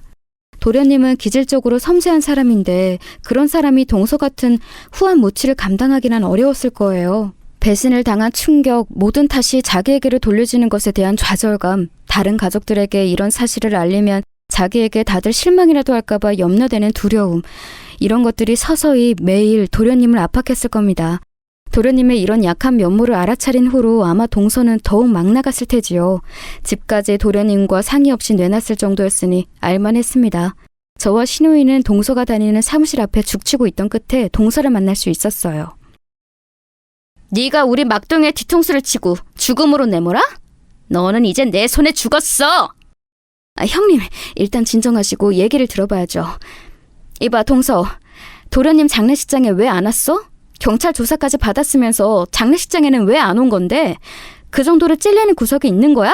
대답해! 너무 미안해서 갈 수가 없었어요. 제가 나타나면 마지막 가는 길이 편안하지 못할까봐 차마 제가 갈 수가 없었습니다. 죄송해요. 많이 반성하고 있으니 두 분도 저를 용서해 주셨으면 좋겠네요. 동서는 눈물도 안 흘리는 주제에 손으로 눈가를 훔쳤습니다. 그 가증스러움에 어처구니가 없었죠. 이런 일면만 봐도 결코 만만치 않은 여자였는데 도련님 같은 사람이 하필 이런 여자하고 결혼을 했던 것이라니 그야말로 비극이라 쉽게 믿어지지가 않았어요. 신우이가 주먹을 불끈 쥐었습니다. 너 진짜 개소리 한번 잘하는구나. 용서? 사람이 죽었는데 용서를 그렇게 쉽게 입에 올려? 네가 멀쩡한 배우자를 두고 바람 피우는 정신병자만 아니었어도 우리 막둥이는 지금 살아있었어! 글쎄요. 배우자가 바람 피운다고 해서 그걸로 죽어버리는 쪽이 진짜 정신병자 아닐까요? 그리고 제가 반성하고 있다는데 왜 자꾸 그렇게 죽일 듯이 째려보세요? 기분이 좀 나쁘네요. 저 들어가 볼 테니까 이제 여기 찾아오지 마세요. 남의 일터에 또 찾아오시면 신고할 거예요. 와, 이런 맹랑한 미친 작자도 또 없었습니다. 기가 막히더라고요. 정말 소름이 끼쳤던 게 저와 신우이를 번갈아 쳐다보며 느긋하게 말하는 그 모습에서 초조함이나 죄책감 같은 감정이 전혀 안 보였다는 사실이에요. 너무나도 그저 태어날 따름이었죠. 마치 옆집에서 키우던 개가 죽은 걸 알아서 슬프다고 말하는 사람처럼 보였어요. 자기 남편을 잃은 여자로서는 결코 안 보였습니다. 동서의 가면 안에 진짜 얼굴을 알게 된 저와 신우이는 상간남을 찾아 나섰어요. 그냥 평범한 회사나 다니고 있던 사람이라서 되려 소름이 끼쳤습니다. 결혼은 아직이었고 나이는 도련님보다 2살 아래였어요. 멀쩡하게 평범하게 생긴 사람인데 유부녀와 놀아다니다니 겉모습은 믿을 게 못 되더군요. 왜 남의 회사까지 찾아오신 거죠? 또 오시면 신고하겠습니다. 결혼한 여자하고는 왜 놀아놨어요? 그로 인해서 그 여자의 남편이 받을 고통은 고려가 안 되던가요? 그쪽만 아니었으면 내 동생은 아직 살아있었을 거예요. 아니, 그러길래 정신머리가 그렇게 나약하랍니까? 남자 망신 다 시키면서 그렇게 약해 빠진 사람은 차라리 이참에 잘 죽었어요. 어차피 계속 살아봤자 고통이었겠죠. 그렇게 유약한 사람은 빨리빨리 사회에서 꺼져주는 게 이득이에요. 그 순간 신우이가 분노의 주먹을 휘두르려고 했고 제가 간신히 말렸습니다. 왜냐하면 상간남에 의기양양한 미소를 짓고 있었기 때문이에요. 만약에 신우이에게 맞았다면 그 상간남은 당장 그걸 신고했을 테지요. 치사하고 비열한 미소를 보면 그럴 심산이었다는 걸 알 수 있었습니다. 2보 전진을 위한 1보 후퇴를 했어요. 뻔뻔하고 인성이 썩은 연놈들이라는 것을 직접 확인했으니 이제 진짜로 작전 개시를 해볼 차례였습니다. 컴퓨터에 아주 능통한 저희 딸이 대활약을 펼쳤죠. 동서는 비록 양친이 없었으나 형제들은 있었어요. 동서는 자기 오빠들과 여동생이 해외에 살기 때문에 아무 문제 없을 거라고 여겼겠지만 그건 오산이었습니다. 인터넷이 안 가는 곳은 없었으니까요. 저희 딸은 그들의 개인 메일로 동서의 불륜 이야기를 싹 다 전송했으며 그들의 자녀들, 즉 동서의 친조카들이 다니는 학교에 사이트 게시판은 물론이고 교직원 개인 메일에 싹 다 뿌렸습니다. 국내였으면 벌써부터 벌금형이니 뭐니 시끄러웠을 텐데 해외라서 오히려 좋더라고요. 아, 물론 국내라 할지라도 겁낼 저희가 아니었습니다. 우리 딸이 또 한 건 했다면서? 그 상간남 자식이 인터넷에 남긴 흔적을 따라가다가 결혼하기로 한 여자가 따로 있다는 사실을 알아냈다며. 망설일 거 없이 그 자식의 회사, 가족, 친구, 결혼하기로 한 여자는 물론이고 그 집안에까지 싹 다 불륜 이야기 뿌려버려. 벌금형을 처맞든 옥살이를 하든 상관없어. 다 감당할 각오 되어 있으니까 저질러버려. 알았어, 여보. 사실 안 그래도 그럴 참이었어. 남의 눈에 피눈물 나게 만들었으면 장본인들도 그럴 각오 정도는 되어 있었겠지? 저희는 정말 눈에 뵈는 게 없었어요. 간악한 연놈들의 역겨운 불륜 이야기 뿌릴 수 있는 곳에는 알차게 다 뿌렸습니다. 동서가 먼저 거품 물고 발작하면서 연락을 해왔죠. 정말 무서운 사람들이시네. 사람 인생을 아주 망치려고 작정하셨어요? 저는 그냥 무료한 결혼 생활에 염증이 나서 바람 좀 쐬었을 뿐이에요. 그것 가지고 멋대로 죽어버린 남편 때문에 저는 피해를 보는 아내 입장이라고요. 피해를 보다니? 이미 죽은 엄연한 피해자가 존재하는데 어떻게 스스로를 피해본 입장이라고 말을 할 수가 있어? 그리고 그만큼 뻔뻔한 불륜을 저질렀을 때는 이만한 보복을 당할 각오 정도는 했어야 됐던 거 아니야? 이렇게 당할 줄은 몰랐죠. 그 남자 닮아서 전부 유약하고 착해 빠진 사람들만 집안에 있다고 착각했으니까요. 제가 잘못했고 진심으로 반성하고 있으니까 이제 제발 그만하세요. 저 괴롭히신다고 해서 죽은 사람이 살아 돌아오는 것도 아니잖아요. 맞아, 죽으면 끝이지. 안 돌아와. 그래서 용서가 안 되는 거야. 만약 죽음으로 죗값을 치르겠다고 하면 그때는 내가 용서해줄게. 제가 공허하게 웃으며 대답하자 동서가 무섭고 소름 끼치다는 듯 진저리를 쳤습니다. 상간남 쪽은 금세 항복 선언을 해오면서 눈물콧물 바람이었어요. 신우이 앞에서 손이 발이 되도록 빌더군요. 진심으로 죄송합니다. 잘못했습니다. 저 결혼 약속했던 여자친구에게 차이고 지금 주변에서 오만 손가락질 받고 있습니다. 지금 다니는 곳도 반강제로 퇴사할 위기예요. 이제 그만둬 주세요. 제가 즉시 고소 절차 밟으려다가 보통 악에 바친 게 아닌 것 같아서 두려운 마음에 그러지 않고 먼저 읍소부터 하는 겁니다. 제발 여기까지만 해주세요. 벌써 두 손 두 발 다 든 거예요? 아니, 뭔 남자가 이렇게 나약해?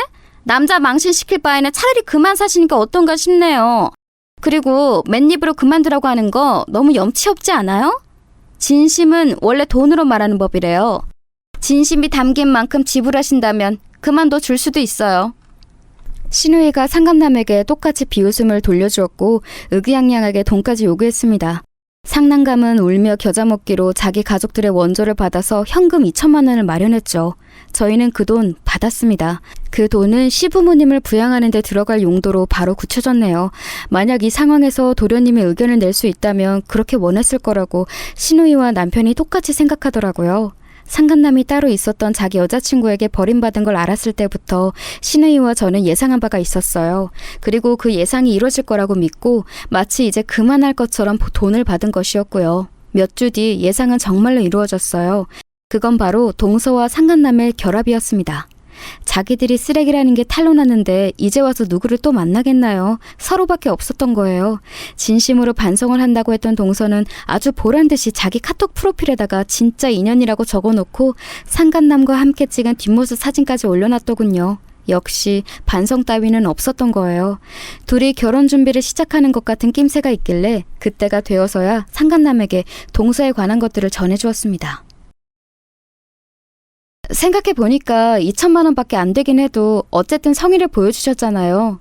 진짜 속으로 반성을 하셨다고 생각이 되어서요. 저희 측에서도 보답을 좀 해드려야겠다 싶더라고요.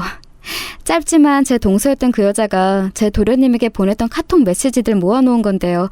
심심하실 때 보시라고 드려요. 이건 완전히 주인이 자기 하인 혼내듯이 구는 태도잖아요. 이게 어떻게 자기 남편을 대하는 아내의 태도예요? 이런 여자였더니 이제야 그 사람이 왜 그렇게 정신적으로 무너지면서 극단적인 선택에까지 이르렀는지 조금은 이해가 갈 것 같네. 상간남은 식은땀까지 흘러대며 파리해진 안색으로 제가 준비한 출력물들을 넘겨보았어요. 동서와 도련님이 나눈 카톡 대화방을 살펴보면 항상 동서는 매사의 모든 탓을 도련님에게 돌렸습니다. 꼭 결말을 네가 잘못했다, 너 때문이다 이렇게 도련님에게 책임을 전가하는 것으로 매듭 짓더군요. 도련님은 거의 인이 박힌 듯 미안하다고 사과를 해댔고요. 도련님을 정신적으로 못살게 구는 것을 반백해온 동서는 뻔뻔하게 그지없는 불륜을 선사하기까지 해서 도련님을 완전히 무너뜨린 겁니다. 천하의 나쁜 년이었죠. 그렇기에 저는 제 사촌동생의 도움을 받아서 그 카톡을 일부 편집하여 재배치하는 조작을 해낸 것에 일만의 가책도 느끼지 않았네요. 언니가 나 어렸을 때 다 키워주고 돌봐줬는데 내가 이런 재주라도 있어서 언니에게 보답하는 것 같아서 다행이야. 언니가 친자식처럼 아껴본 분을 잃었는데 나도 당연히 그 슬픔에 동조하는 게 마땅하지. 고마워. 네 덕분에 아주 일이 잘 풀렸어. 그 내용을 본 상간남 자식이 완전히 혼이 빠져서는 아예 삶의 의욕마저 상실한 얼굴이 되더라.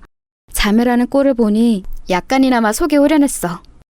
상간남은 말 그대로 주랭랑을 쳤어요. 동서의 실체가 무서웠던 것인지 모든 걸 다 저버린 채 아예 잠적을 해버렸습니다. 멀리 떠나간 것이었죠. 동서는 순식간에 낙동강 오리알 신세가 되었어요. 그리고 서서히 진짜 고립이 시작되었지요. 가족도 친구도 직장도 동서는 다 잃고 철저히 혼자가 되어갔습니다. 새로운 일감을 구해 일이라도 시작하려고 하면 저희가 귀신같이 바로 알아내고서는 거기에 바로 동서의 불륜 이야기, 그 간악한 인성에 대해 전파를 하였어요. 동서는 몸 하나 붙일 곳이 없었는지 해외 출국을 알아보았습니다. 자기 형제들에게 가려는 모양이었어요. 하지만 무산되었죠. 왜냐하면 이미 동서의 불륜 이야기로 인해서 그쪽은 다 피해를 볼 대로 본 상황이었으니까요. 어느 날 동서가 잔뜩 술에 취한 채로 연락을 해왔어요. 마침 신우이와 함께 있던 참이라 그 목소리를 함께 들었죠. 내가 그렇게 잘못했던 거야? 내가 저지른 게 그렇게나 큰 잘못이었어? 내가 이토록 고통스러운 대가를 받은 건 말이 안 돼. 이건 지나쳤어. 내가 다 쓸어버릴 거야. 엄청 마셨나 본데 운전대만 잡지 마. 아, 어차피 그렇게 인생을 걸 배짱 따위는 없으니까 괜찮겠구나. 너는 그저 입만 산 허세쟁일 뿐이야. 신우이가 즉석에서 도박을 해댔고 원래 같았으면 그 정도의 즉흥적인 도발은 안 먹혔을 텐데 동서가 그때 많이 취해 있긴 했나 봐요. 판단력이 흐려졌던 것인지 욱해서 한참 욕을 하고 전화를 끊더니 정말로 음주운전을 했습니다. 공공기물을 들이박는 바람에 걸렸고요. 막대한 배상을 하게 되었고 면허는 당연히 취소가 되었으며 심지어는 짧게나마 감옥까지 갔어요. 이쯤이면 그래도 아주 답답하고 원통하지만은 않을 것이라고 도련님이 하늘나라에서 그렇게 여겨주기를 바랐습니다.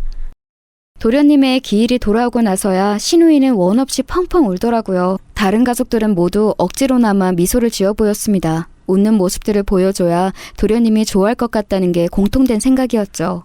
저는 아직도 도련님의 그 감춰진 우울을 끝까지 책임지지 못한 제 자신을 싫어하고 있어요.